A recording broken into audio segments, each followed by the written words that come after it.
La primavera tiene algo de estación de transición. El cielo de invierno se va retirando poco a poco hacia el oeste, pero todavía deja algunos restos aprovechables al principio de la noche. Gémini, Auriga, Cáncer aún aguardan durante un rato, aunque cada vez más bajos, como si estuvieran recogiendo los últimos bártulos. Y al mismo tiempo empieza a dominar otro tipo de cielo, un cielo aparentemente más pobre para los prismáticos, sobre todo si observamos desde ciudad o desde un entorno con contaminación lumínica. Hay menos Vía Láctea visible, menos cúmulos abiertos brillantes, menos nebulosas evidentes. En cambio, la primavera pues vendría a ser el territorio de las galaxias. Leo, Virgo, Coma, Berenices, Canes Venatici, zonas pues muy buenas si tenemos un buen cielo y un telescopio de cierto tamaño, pero bastante más ingratas al primer vistazo si lo que tenemos entre manos son unos prismáticos y una farola cerca. Así que la primavera para la observación urbana con prismáticos obliga a cambiar un poco la mirada. El enfoque sería que la primavera no nos lo pone fácil con prismáticos desde ciudad. Entonces vamos a observar lo que sí tiene sentido observar. Y hoy vamos a observar una pequeña parte. No se trata de salir a por una gran lista de objetos espectaculares, se trata de elegir bien, de aprovechar lo que todavía queda del invierno, de buscar cúmulos abiertos amplios, asterismos de estrellas brillantes que nos sirvan de guía, constelaciones que empiezan a ganar protagonismo y algún objeto que, sin ser impresionante, nos ayude a mantener el contacto con el cielo. Además, la primavera suele venir acompañada de una meteorología caprichosa. Si el día sale despejado, pues estupendo, pero al menos a mí me da la sensación de que es la estación más esquiva.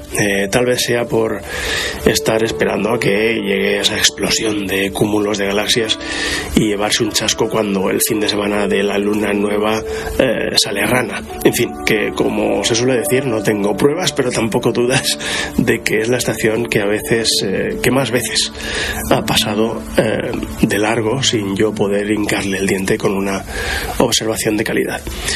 Todo este rollo es para decir que en esta estación, que decíamos que es un poco de transición, abundan los días de viento, días de lluvias, nubes que aparecen cuando no toca.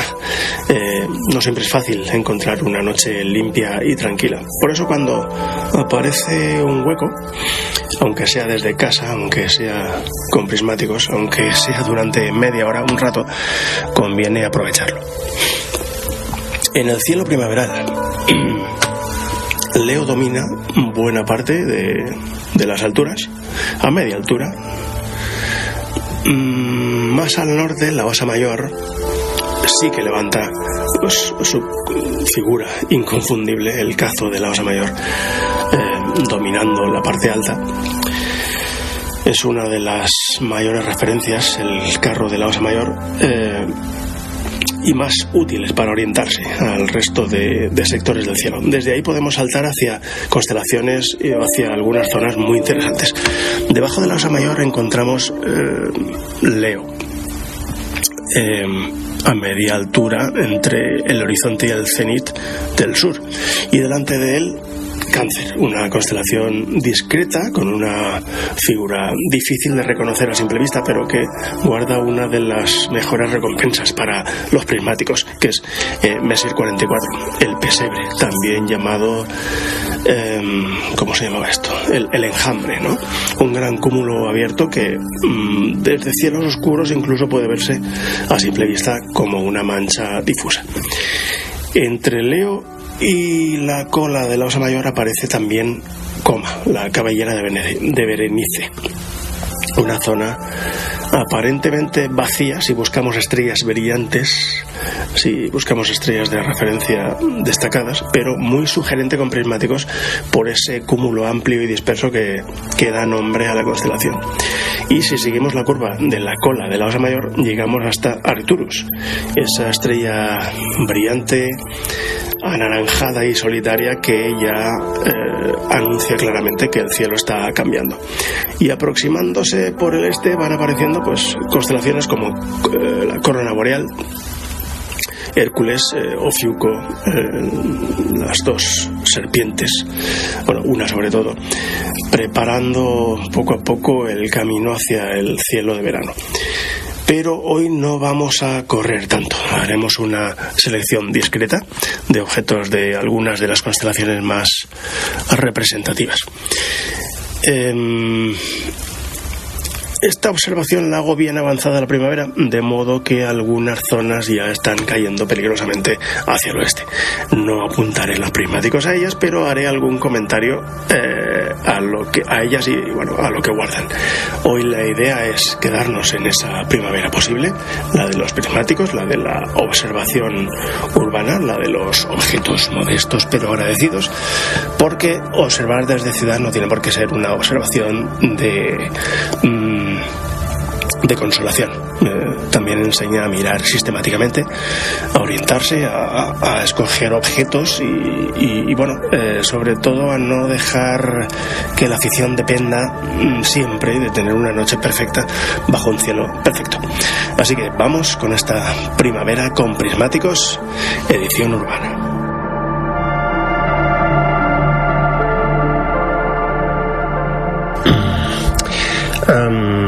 Siguiendo el camino del zodíaco, entre las constelaciones de los gemelos y el león, tenemos el cangrejo. No es fácil reconocer su figura. Yo diría que en observación urbana directamente no se puede. También hay muchos rangos de observación urbana, pero bueno, yo aquí pues es algo difícil. Pero alberga Messier 44, es un abierto que puede parecer a simple vista como una nebulosidad entre dos estrellas guardianas y que abarca algo más de grado y medio. Le he echado un vistazo fugaz antes de comenzar a grabar y bueno, eso que al primer vistazo ya se resuelve en sus componentes. Parece ser que tiene unas 1000 estrellas y Galileo, que fue el primero que resolvió el cúmulo, contó 40, una cuarentena. Rememorar esos momentos contoprismáticos pues añade mucho valor a las observaciones. Como buen cúmulo abierto que es, a la vista no sugiere un cúmulo autocontenido, por decirlo así, solo que parece que se le escapan estrellas y va perdiendo la redondez que supuestamente tuvo algún día. Podría verse como una vaga forma triangular con un vértice apuntando al norte. Y bueno, ahí en Cáncer, en la misma constelación, tenemos otro abierto Messier, que es M67, aunque cuando grabo esto ya ha caído demasiado hacia el oeste y ya no la puedo apuntar con garantías de ver algo decente. Recordemos que esta grabación la hago en las postrimerías de la primavera y hay cosas típicamente primaverales que ya están decayendo peligrosamente hacia el oeste.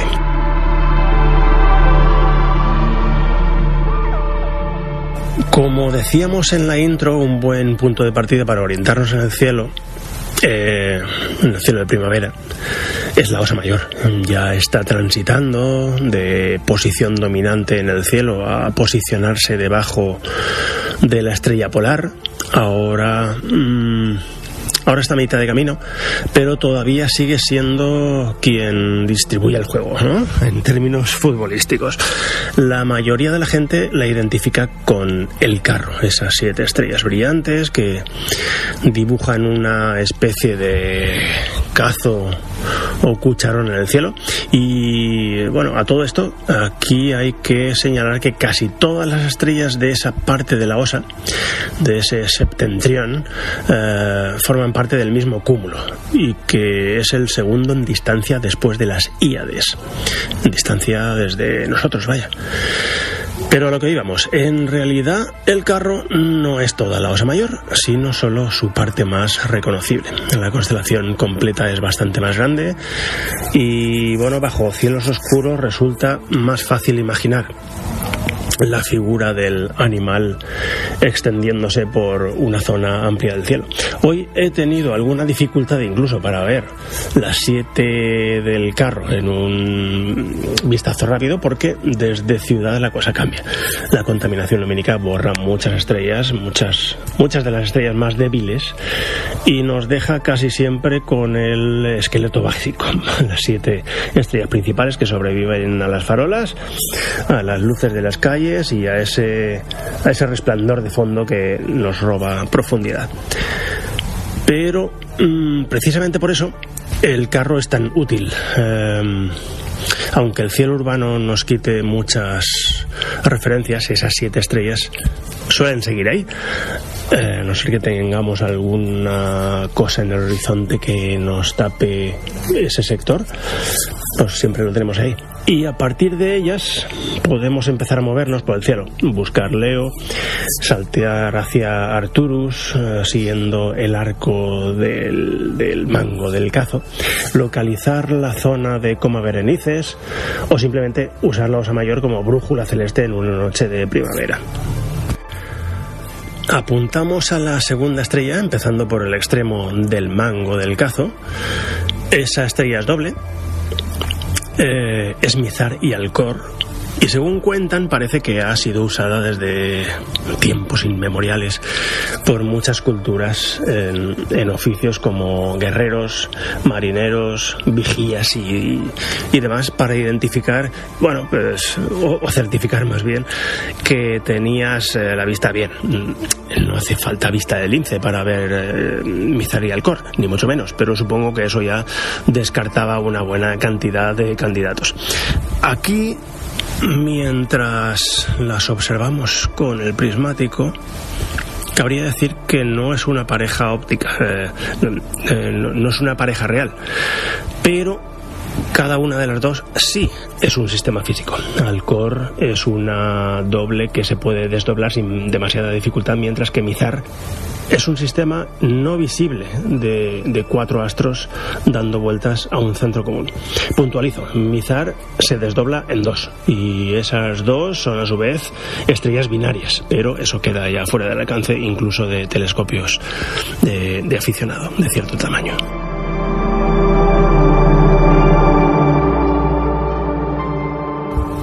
El mango del Cazo viene a ser la cola de la osa, que a todo esto pocos osos vio quien le adjudicó semejante cola a la Osa Mayor. En fin, esa cola hace como de paraguas protector de Canes Venatici, perros de caza o simplemente los lebreles. Una constelación que hoy no vamos a apuntar con prismáticos porque de las muchas cosas interesantes que alberga, ninguna ofrece una imagen suficientemente digna para el instrumento y condiciones de la observación de hoy. Es la mínima expresión de una constelación.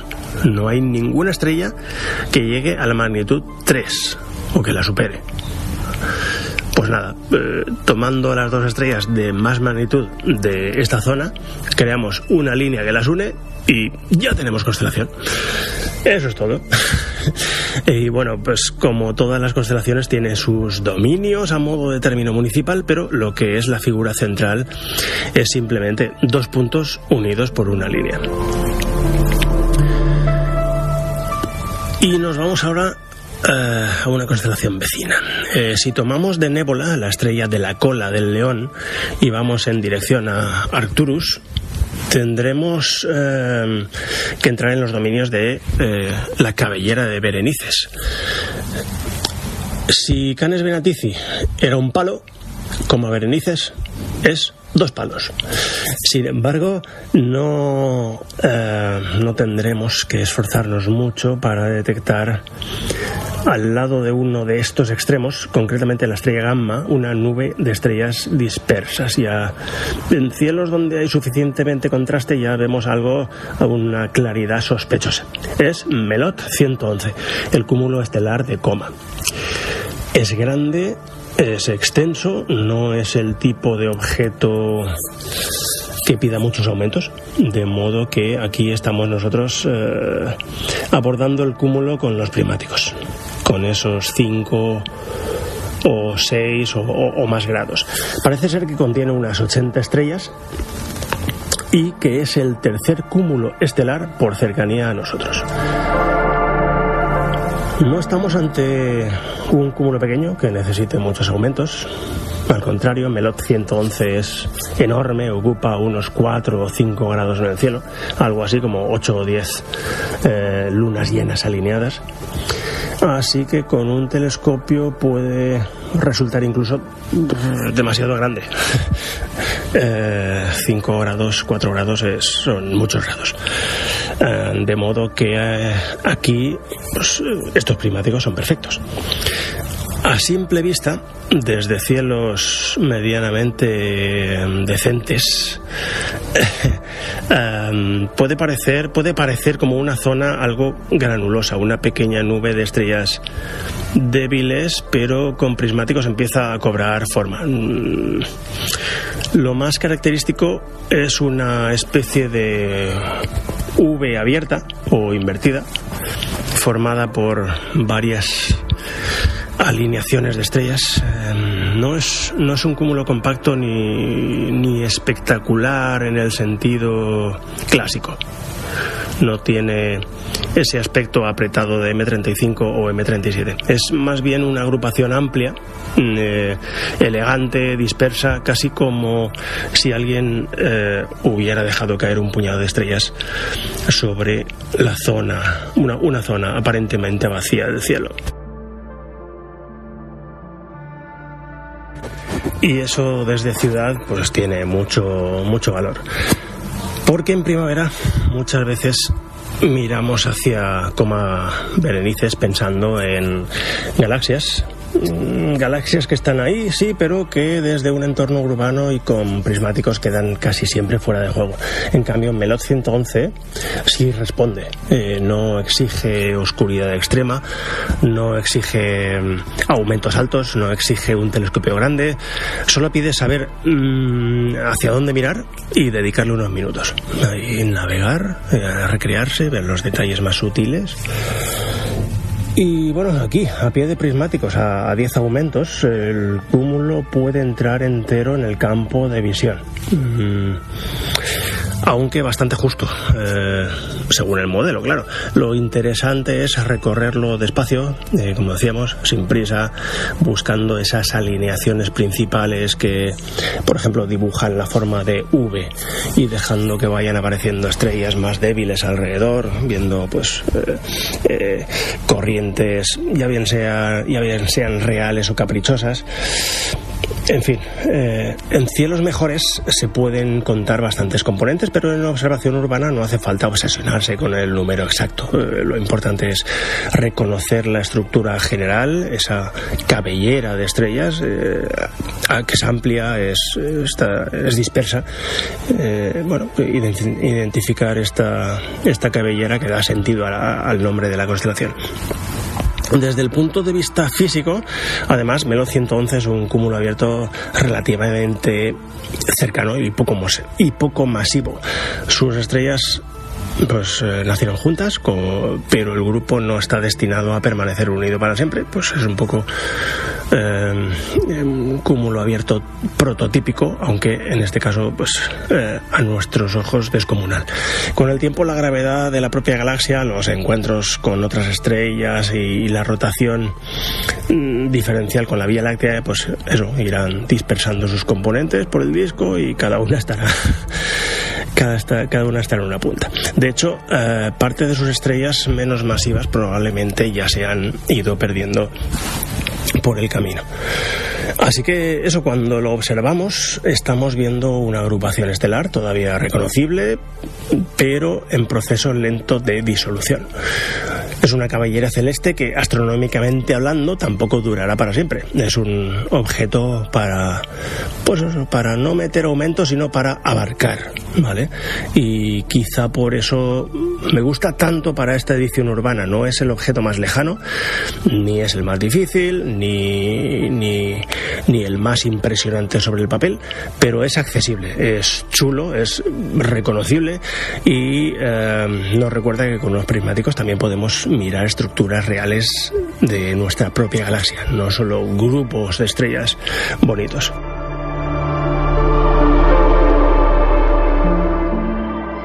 Después de recorrer zonas como la Osa Mayor, como Berenices, Arcturus, la primavera nos va llevando poco a poco hacia una región que ya empieza a oler a cielo de verano. Es la parte donde está Hércules. Hércules es una constelación grande, cargada de historia y situada en una zona muy interesante del cielo. No tiene una estrella tan llamativa como puede ser Arcturus, como puede ser Vega, pero una vez aprendemos a reconocerla se convierte en una referencia estupenda para las noches de primavera avanzada y de verano. Su figura más conocida es el cuadrilátero irregular, llamado muchas veces la piedra angular o keystone, y a mí muchas veces me cuesta encontrarlo, no solamente en cielo urbano. No es una figura espectacular, pero sí es útil porque en uno de sus lados se encuentra uno de los grandes objetos del cielo del hemisferio norte, Messier 13, que es, ya lo sabéis, el gran cúmulo globular de Hércules. M13 parece un objeto de telescopio grande, y en parte lo es, con apertura, aumentos y buen cielo. Puede convertirse en una visión magnífica, con una gran bola de estrellas que empieza a resolverse en multitud de puntitos. Pero eso no significa que quede fuera del alcance de los prismáticos. Al contrario, unos prismáticos corrientes ya pueden mostrar M13 y revelar lo que es. No como una fotografía, no como una explosión de estrellas, pero sí como una condensación de luz, una bolita difusa, una bola de algodón, una mancha redondeada que no se comporta a la vista como una estrella normal. Y eso para un instrumento tan sencillo como unos prismáticos es mucho más de lo que a veces imaginamos. Porque lo que estamos viendo está a unos 22.000 años luz, según he leído por ahí. Espero haberme acordado bien de la cifra. Es un cúmulo globular con cientos de miles de estrellas, una estructura antiquísima de la Vía Láctea, mucho más vieja que casi todo lo que solemos observar en los cúmulos abiertos cercanos. No es una agrupación dispersa y joven como Melot 111. M13 es otra cosa. Es podría decir que es una ciudad estelar compacta, vieja, densa, que está flotando alrededor de nuestra galaxia. Y sin embargo ahí está, al alcance de unos prismáticos. Bueno, aquí estoy diciendo cómo lo estoy viendo y no he dicho la ruta que habría que seguir para encontrarlo. Para encontrarlo, lo ideal es localizar primero la zona central de Hércules, esa piedra angular que decíamos antes que forma el corazón de la constelación. M13 está en uno de sus lados, entre las estrellas Eta Hércules y Zeta Hércules, aproximadamente a un tercio de camino entre Eta hacia Zeta. Dicho así parece fácil, pero en la práctica conviene ayudarse de referencias más brillantes. Tomamos primero un poco de distancia. Una forma cómoda de situarse es usar dos estrellas muy evidentes, como son Arcturus iba a decir el cochero otra vez. Collons. Arcturus en el boyero y Vega en la Lira. Entre ambas queda la región donde está Corona Borealis y Hércules. De hecho, a mí me tropiezo muchas más veces con Corona Borealis que con Hércules.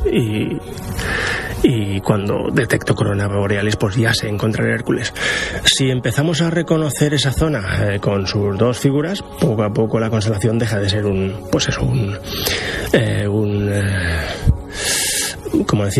espacio indefinido y empieza a tomar forma, a resaltar sobre el caos del firmamento, ¿no? Y cuando ya estamos en el campo correcto, M13 tiene una ventaja, aparece acompañado por pequeñas estrellas que ayudan a confirmar la zona y a enfocar bien los prismáticos. Si las estrellas del campo son puntuales y entre ellas aparece una pequeña mancha redondeada que es suave, ligeramente más concentrada hacia el centro, probablemente pues habremos dado con el globular, ni más ni menos. La imagen con prismáticos es sencilla, pero es siempre surge la misma palabra, sugerente, otra vez la palabra sugerente, porque salta a la vista que el objeto que buscamos no es puntual, sino que detectamos que tiene volumen, aunque eso no se puede ver porque no podemos ver en 3 dimensiones, pero el hecho de que el centro brilla más y la periferia brilla menos crea la ilusión de la pelota que realmente es, ¿vale?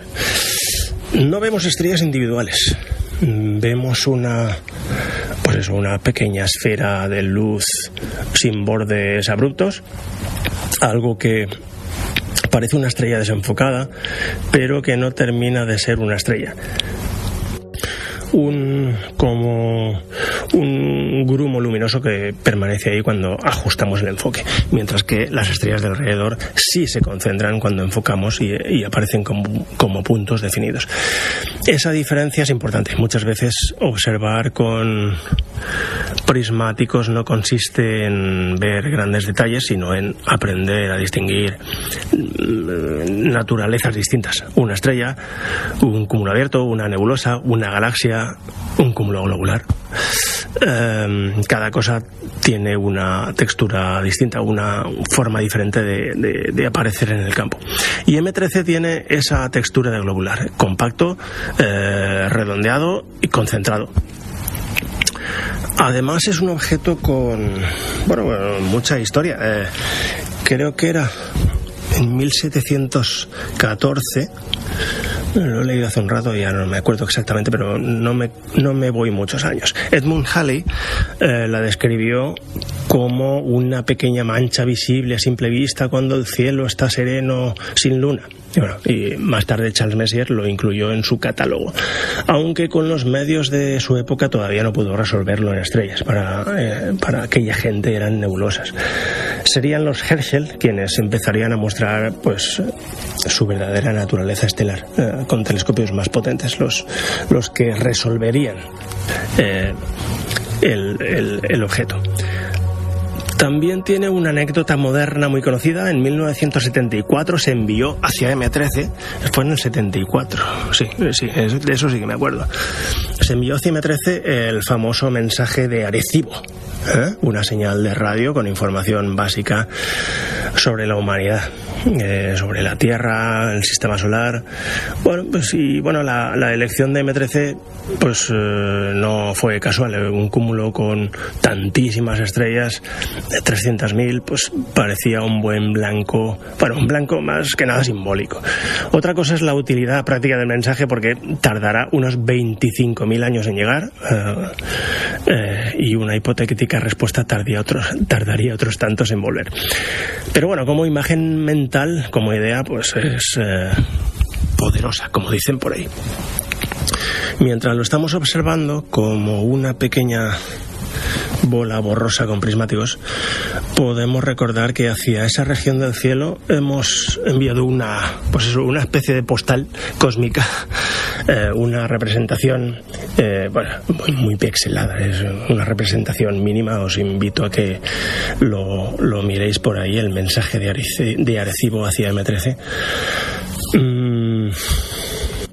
Una representación, decía, mínima de quiénes somos, lanzada hacia una de las grandes concentraciones estelares que tenemos en nuestros cielos, en los cielos del norte. Este tipo de cosas son las que, cambian un poco la perspectiva de la observación, ¿no? Ya no estamos viendo una cosa anónima, sino estamos observando un objeto que ha ocupado y preocupado a mucha gente. Porque M13 no no impresiona solo por lo que vemos en el ocular o si estamos con un telescopio o en los prismáticos, impresiona por la escala que representa, por saber que esta pequeña condensación que tenemos delante contiene cientos de miles de estrellas, por pensar que la luz ha viajado durante decenas de miles de años antes de acabar entrando en dos lentes de apenas unos centímetros de diámetro y de ahí a incidir en nuestra retina. En cuanto a números, a ver, sí, aquí están. Tenemos que tiene 168 años luz de diámetro, que se le estima una edad por encima de los 11.000 millones de años, casi nada, que contiene unas 300.000 estrellas. Lo vemos con una magnitud de 5,8 y abarca en el cielo 20 minutos de arco de diámetro. Con prismáticos reducimos ese diámetro de 20 minutos, pues vamos a reducirlo porque no captamos toda la extensión. Vamos a poner 15 o una cosa así. Y esa distancia de 22 o 25 millones de años, depende de a quién le preguntes y qué fuente consultes. Sus componentes llegan hasta la magnitud 12 o 13, de modo que no estamos muy lejos de resolver algunas componentes. Con unos prismáticos de 80 ya se resolverían algunas estrellas sin demasiada dificultad. Así que bueno, M13 puede ser uno de los grandes retos agradables de primavera con prismáticos urbanos. No hace falta convertirlo en una prueba de dificultad, no hace falta sufrirlo, basta con localizar la zona, mirar con paciencia, reconocer esa pequeña mancha redonda y bueno, dejar que la información que tengamos sobre él pues haga el resto, porque M13 con prismáticos no es ver poco, es ver, como decíamos hace un momento, con ese instrumento sencillísimo, pues un cúmulo globular situado a unos 22.000 años luz, formado por cientos de miles de estrellas y con más de 11.000 millones de años de historia.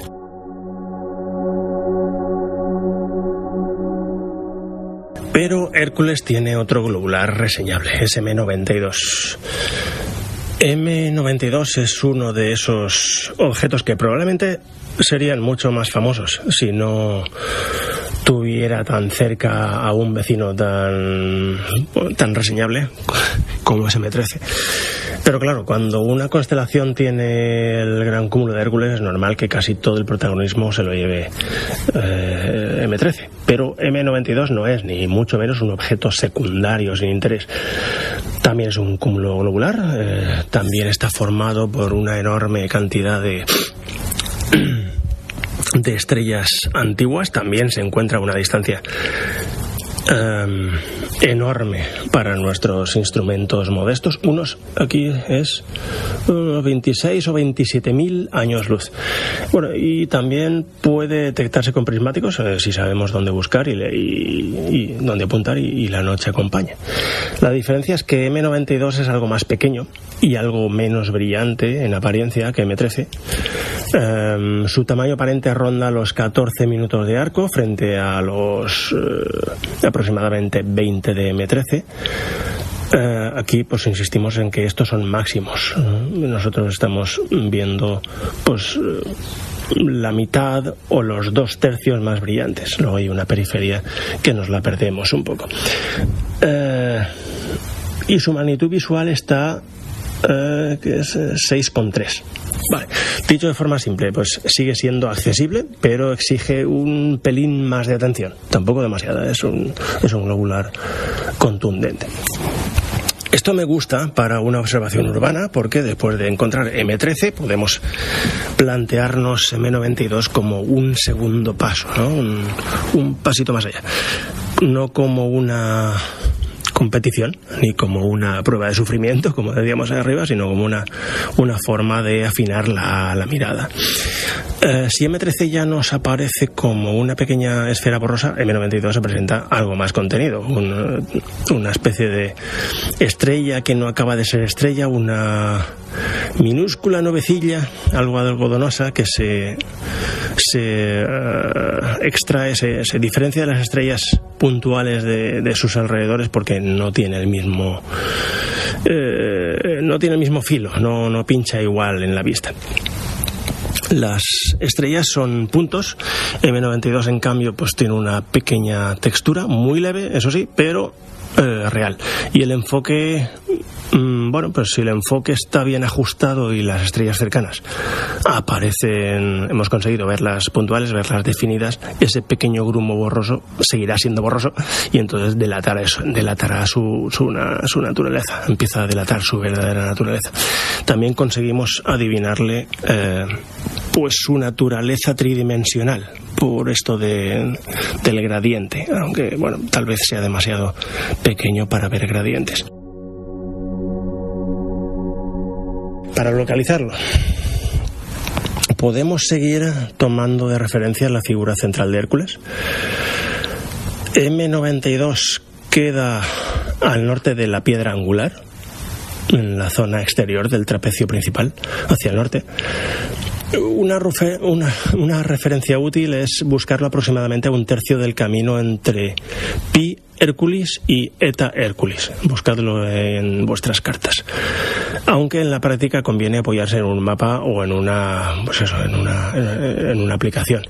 Sobre todo si estamos observando desde un cielo con pocas estrellas visibles. Hay también una pequeña cadena en forma de V abierta en la zona que nos puede servir para ayudar a confirmar el campo. No siempre será evidente con prismáticos urbanos, pero si aparece apunta bastante bien hacia la región donde se encuentra el cúmulo. Aquí, como siempre, cada maestrillo tiene su librillo y lo principal es saber hacer esa transposición en el mapa y el cielo. Aquí insistiré en el futuro bastante porque esta es la clave. Saber interpretar mapa con cielo, saber la correspondencia del cielo con el mapa. O sea, ahí empieza todo. Y la historia de M92 pues también tiene su cosa. Fue descubierto por un tal Johann Elbert Bode en el 1777 y unos años después Charles Messier lo redescubrió de forma independiente y lo añadió a su famoso catálogo. Como ocurrió con tantos objetos de aquella época, al principio se describía como una nebulosa, una mancha sin estrellas. Y luego, hizo falta más potencia óptica y, una vez más, observadores como Wilhelm Herschel, que ya contaban con instrumentos capaces de recolectar bastante más luz, ya empezaron a resolver su verdadera naturaleza, ¿no? Hoy sabemos que M92 es un cúmulo globular extremadamente antiguo. De hecho, se considera uno de los globulares más viejos de la Vía Láctea. Sus estrellas tienen una metalicidad muy baja. Esto que dicen los astrofísicos de la metalicidad, pues es que contienen muy pocos elementos pesados en comparación con el Sol, por ejemplo. Y eso nos habla de una población estelar formada en una época muy temprana, cuando el universo todavía no había tenido tiempo de enriquecer demasiado el gas con generaciones anteriores de estrellas. Hubo estimaciones que le asignaban edades incluso superiores a la edad actualmente aceptada del universo, lo cual no significa que el cúmulo sea más viejo que el universo, sino que, medir estas cosas, estas edades, es tremendamente difícil y a veces los métodos que utilizas para medir la edad de los globulares y los métodos que había hace un tiempo para medir la edad del universo pues no casaban bien. La idea importante para nosotros pues es más fácil. Cuando miramos M92 pues eso, estamos mirando una reliquia, una reliquia muy antigua de nuestra propia galaxia. Y aquí volvemos un poco a lo esencial. Con prismáticos no vamos a descomponer M92 en estrellas. No veremos su población de variables, ni sus gigantes rojas, ni sus detalles internos o corrientes estelares caprichosas que lo recorren de arriba abajo. pero sí podemos detectar su presencia, ¿no? Podemos reconocer que ahí hay algo que no es una estrella corriente, algo compacto, lejano, antiguo, y bueno, que es real, que no es uno de esos puntitos sin volumen que lo rodean. A partir de ahí podemos profundizar pues todo lo que nuestro instrumento nos deje. Y con esto podemos dejar atrás Hércules, al menos por ahora. Hemos usado la constelación como una primera puerta hacia el cielo de verano, pero todavía estamos en esa primavera de prismáticos, de saltos entre estrellas brillantes y bueno, una primavera de objetos que no siempre gritan, pero sí responden cuando sabemos buscarlos. Veamos alguna cosita más.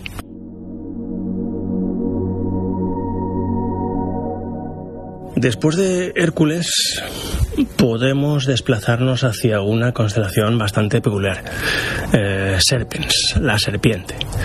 Serpens es la única constelación del cielo, bueno, vamos a decir que es única en el cielo, que vendría a ser lo mismo, porque aparece dividida en dos partes no conectadas. Serpens caput, que es la cabeza de la serpiente, o caput, y Serpens cauda, que es la cola de la serpiente. Entre una y otra se interpone Ofiuco. Ofiuco es un personaje que lo llevan también en el Serpentario y siempre se lo ha representado de espaldas a nosotros, sujetando una serpiente. Y entonces pues nos ofrece una parte de la serpiente a un lado de su cuerpo y otra parte de la serpiente al otro cuerpo. El Serpentario la sujeta y parece partirla en dos mitades. La cabeza, Serpens caput, pertenece más claramente al cielo de la primavera tardía, pero la cola ya nos va llevando hacia regiones del todo estivales, cerca de la Vía Láctea, ya en vertical con el Escorpión. Desde ciudad, la figura de Serpens caput no es de las más fáciles de reconocer. No tiene el impacto visual de Leo, no tiene pues eso, la referencia evidente de la Osa Mayor, no tiene ninguna estrella como Arcturus que nos llame desde lejos, pero eso no significa que debamos pasar de largo, porque en esta zona hay un objeto que merece mucho la pena con prismáticos. Está a buena altura, eso puede ser bueno o malo, bueno porque es cómodo, malo porque sufre de mucha extinción de nuestra propia atmósfera. He dicho cuál es M5, Messier 5. Messier 5 es otro globular. Es un cúmulo globular y no es cualquier cúmulo globular. Está situado a unos 24.500 años luz. Tiene un diámetro real de alrededor de 160 años luz. O sea, estas bolitas que estamos viendo pues miden esta salvajada. Y contiene, según estimaciones, entre 100.000 y 500.000 estrellas. Como suele ocurrir con estos objetos, las cifras bailan bastante según los métodos que se usan, pero bueno, la idea general es que estamos ante una enorme concentración de estrellas antiguas, compacta y brillante. Y visualmente, para prismáticos, M5 tiene una ventaja, una virtud muy importante. Se deja reconocer bastante bien como objeto no estelar. Hay que pelear menos, ¿no?, para extraerlo. No aparece como una estrella normal, no tiene ese punto limpio, fino, perfectamente definido que vemos en las estrellas de campo. M5 se presenta más bien como una pequeña mancha redondeada, una estrella borrosa, una bolita de luz suave que delata enseguida que allí hay algo distinto. Y bueno, esto es justo lo que hace tan interesante la observación con prismáticos. No siempre buscamos detalle, a veces buscamos la naturaleza de lo que tenemos al ocular. Queremos distinguir cuándo algo es una estrella y cuándo no lo es, y M5 ayuda mucho en ese aprendizaje. en ese camino, porque su aspecto difuso resulta bastante evidente si el campo está bien enfocado. Además, suele aparecer acompañado por una estrella cercana que nos sirve de referencia. Eso es muy útil. Enfocamos bien esa estrella que está al lado, la dejamos como punto definido y entonces pues M5 destaca a su lado pues como una pequeña condensación nubosa que no hemos podido enfocar. Una cosa es puntual, la otra no. Ya hemos aprendido ese contraste delatador y lo que estamos haciendo ahora es adaptarnos a diferentes grados de pues no puntualidad, dependiendo del brillo, del tamaño del entorno, etcétera. Pues la naturaleza globular sale más pronto o más tarde a la luz.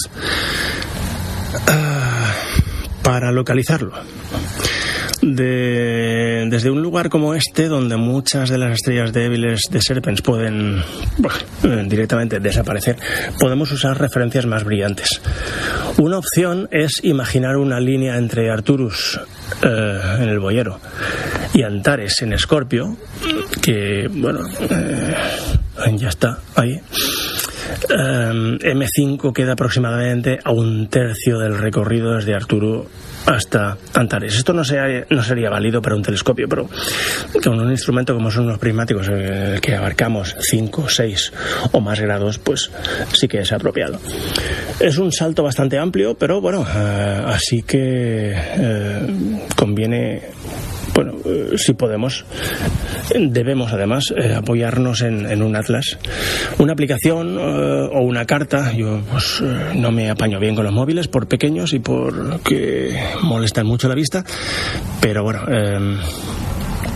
una carta ayuda bastante a encontrar no solamente esto, sino todo. Otra forma más pausada es partir desde Corona Boreal, que suele ser bastante reconocible, como hemos dicho antes, por su forma de pequeña, de diadema, una corona. Y desde su estrella principal, que es Gemma, podemos ir aproximándonos a la región de Serpens Caput y estrellas de referencia más cercanas hasta dar con el campo de M5. La estrella 5 Serpentis es la buena, una vez que estamos en la zona. Esta ruta tiene la ventaja de que vamos enlazando referencias visuales. Arcturus, Corona Boreal, Gemma o Alphecca, que hemos mencionado hace un momento, Serpens. Y así el cielo deja de ser un mapa abstracto y desconocido, nos vamos familiarizando con él, con sus figuras, y se convierte en un recorrido. Históricamente, M5 fue descubierto en 1702 por un tal Gottfried Kirch y su esposa, que se llamaba Margareta Kirch. Fue descubierta mientras observaban un cometa y lo describieron el globular como una estrella nebulosa. Es una expresión que encaja muy bien con lo que todavía podemos percibir con prismáticos, porque no distan mucho nuestros prismáticos de los instrumentos de aquellos primeros observadores. Y estrella nebulosa, algo que parece querer ser estrella, pero que no termina de comportarse como tal, así que es sospechosa. Más tarde, cómo no, Charles Messier lo incluyó en su catálogo en 1764. Y como le ocurrió con otros cúmulos globulares, no pudo resolverlo en estrellas y lo registró como nebulosa. Sería una vez más, William Herschel el que con telescopios más potentes ya empezaría a resolverlo en puntos individuales. Hoy sabemos que M5 es uno de los grandes cúmulos globulares del cielo, muy antiguo, muy poblado, muy extenso y con una rica colección de estrellas variables, especialmente del tipo RR Lyrae. Pero para nuestra observación urbana con prismáticos lo importante no es memorizar sus datos técnicos, sino reconocer pues su presencia en el campo, ¿no? Que lo tenemos delante. Los datos siempre los podemos tener a mano. Lo que hay que cuidar es la observación cómoda. Un globular que, pese a estar a decenas de miles de años luz, puede ser cazado perfectamente por unos prismáticos corrientes. Y aquí me parece que M5 tiene un papel muy chulo dentro de la observación, dentro del episodio. Después de M13 y M92 podríamos pensar que ya hemos cubierto los globulares de la noche, pero M5 nos demuestra que la primavera no solo es territorio de galaxias difíciles o constelaciones discretas, también guarda objetos brillantes, objetos resistentes muy apropiados para instrumentos sencillos. No hace falta resolver M5 en estrellas para disfrutarlo, basta con enfocarlo bien, comparar su textura con la de las estrellas cercanas y, bueno, pues darse cuenta de que esa pequeña nubecilla no es un defecto óptico, sino es una estrella desenfocada, es un cúmulo globular, es una esfera antigua de estrellas y está ahí al alcance de los prismáticos. No nos detengamos en la sola localización y observación de objetos individuales. Vamos a explorar Leo, Virgo, Bootes, la Osa. Se trata de meternos un nivel de profundidad más del que nos ofrece la visión a simple vista. Son 10 aumentos y son 5 centímetros de apertura para cada ojo, que no es poco comparado con los escasos 5 milímetros de apertura de nuestra pupila, siendo generosos. Las posibilidades se multiplican, la cantidad de estrellas en una zona donde contamos 3 o 4 se multiplican y no descartemos que por sorpresa aparezca un objeto, galaxia, cúmulo, nebulosa, etcétera, que no creíamos posible detectar. En fin, este es el segundo episodio de Luces Extrañas, edición urbana. Es junto con el de invierno y los otros dos del mismo tipo que vendrán, primeros contactos con este tipo de cielo y con material muy asequible. Eso obliga a que no profundicemos mucho ni propongamos una lista larga de objetos a cazar. Es más bien una navegación para hacernos con este tipo de cielo y empezar a encontrar puntos de referencia. Se puede hacer mucho más, pero considero que primero hay que pasar por aquí, así que démosle tiempo a la cosa, porque uno se acostumbra a encontrar puntos de referencia donde en un primer momento no parecía haber, haciendo kilómetros bajo el cielo, y no haríamos ningún bien dándolo todo por sabido y proponiendo interminables listas de objetos. Siguiendo con esto, además de objetos, hay que mencionar la importancia de la propia navegación. A mí me parece fundamental. Vemos una constelación y tenemos perfectamente identificada una zona en el cielo correspondiente a una zona del mapa. Siguiente paso, pasar por ahí con prismáticos y ser conscientes de qué apariencia tiene esa zona siendo recorrida por los 5, los 6, los 7 o los que sean grados de campo que abarcan nuestros prismáticos. Y después viene ampliar horizontes. Tendremos curiosidad por estrellas dobles, tendremos curiosidad por los colores de algunas estrellas, que algunas veces nos tropezaremos con eso sin haberlas buscado, por asterismos que no sabemos si son tales o alineaciones casuales. Si buscáis estas entre comillas ampliaciones por vosotros mismos, porque este episodio o el anterior os parece que se ha quedado corto, esa era precisamente la intención. Nos oímos pronto.